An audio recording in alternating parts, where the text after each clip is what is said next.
Et la revue de presse est avec Bérangère Bonte. Bonjour Bérangère. Bonjour Pierre, bonjour à tous. Ce matin en une de vos journaux, de la voile des djihadistes et des tweets. Oui, le Parisien Thomas Coville, quel exploit! L'équipe Coville pulvérise le record, même si le titre principal ce matin est pour les champions Teddy Riner et Émilie Andéol, élus champions des champions France par le quotidien sportif. Libération, terrorisme, comment la France tue ses djihadistes. Le Figaro, le Noël sombre des chrétiens d'Orient. Quant à l'opinion, il décrypte le monde de Trump en 25 tweets.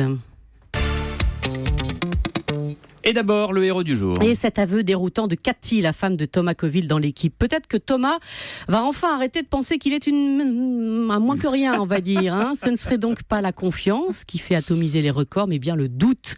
Libération raconte qu'avec son préparateur mental, Coville a pratiquement arrêté de se flageller. Pour le Parisien, il y a un autre vainqueur, c'est le sponsor Sodebo. 18 ans de collaboration avec le roi du sandwich. 2,5 millions d'euros investis chaque année depuis la première transat Jacques Vabre gagnée en 99 par Thomas Coville. 2,5 millions pour le bateau, mais aussi l'élaboration des repas à la calorie près.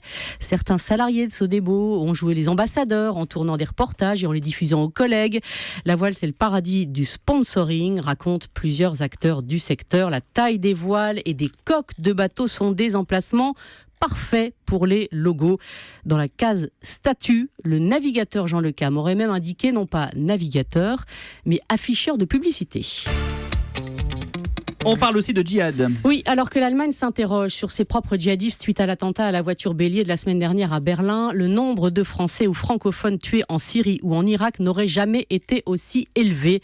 D'après Libération qui titre sur les zones d'ombre de la guerre contre le I. 3 abattus début décembre, dont un qui avait été condamné en 2014 par la justice française et qui était recherché pour son rôle probable dans la gestion des opérationnels de l'État islamique. En octobre, le 6, à nouveau, une frappe de l'armée française qui éliminait un autre membre de l'EI soupçonné d'avoir piloté à distance l'attentat raté contre une église de Villejuif. Faut-il parler d'opération homo pour homicide? Vous savez que l'expression avait surgi dans le public avec la parution du livre « Un président ne devrait pas dire ça » où François Hollande reconnaissait en avoir ordonné 4. En réalité, le chef de l'État n'en aurait autorisé aucune, selon Le Point, qui cite plusieurs sources bien informées. La DGSE aurait en effet le monopole de ces opérations réalisées au sol par une personne seule ou une équipe très réduite avec poison ou arme à feu. La version officielle, elle, ne varie pas.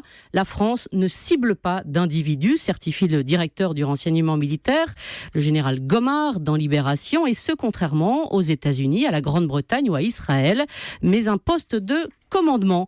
Les djihadistes seraient donc tués parce qu'ils seraient au mauvais endroit, au mauvais moment. En droit international, il est légitime de tuer des soldats ennemis, rappelle Laurent Geoffrin ce matin, mais répréhensible d'abattre un meurtrier poursuivi en justice. Et c'est bien normal, dit l'éditorialiste de Libération, sauf que ce n'est que la version officielle et que toutes sortes d'indices incitent à penser le contraire. Ça ne gazouille pas vraiment pour Twitter, Bérangère. Oui, Nicolas Rollin dans Les Échos revient sur le parcours boursier chaotique, moins 29% pour Twitter, les départs de hauts cadres dirigeants juste avant Noël, et voilà que Twitter aurait gonflé de 35% les chiffres de vidéos vues qu'il donne à ses annonceurs. Twitter s'expose désormais au rachat, sauf que plus personne n'en veut, ni Google, ni Apple, ni Disney. Le site n'a d'ailleurs toujours pas dégagé le moindre bénéfice. Et pas sûr que ce soit la meilleure publicité pour Twitter, l'opinion décrypte le monde de Trump en 25 tweets. Donc le président américain élu, à défaut de prononcer de grands discours sur sa future politique étrangère, évacue les problèmes en 140 caractères. Par exemple, sur le nucléaire, pour annoncer qu'il veut renforcer l'arsenal américain. Elisabeth Guidel à New York explique le casse-tête pour les services de sécurité de la Maison-Blanche à quelques jours de son entrée en fonction, qui vont essayer de le convaincre par exemple d'avoir 3 téléphones, dont un qui ne servirait qu'à tweeter.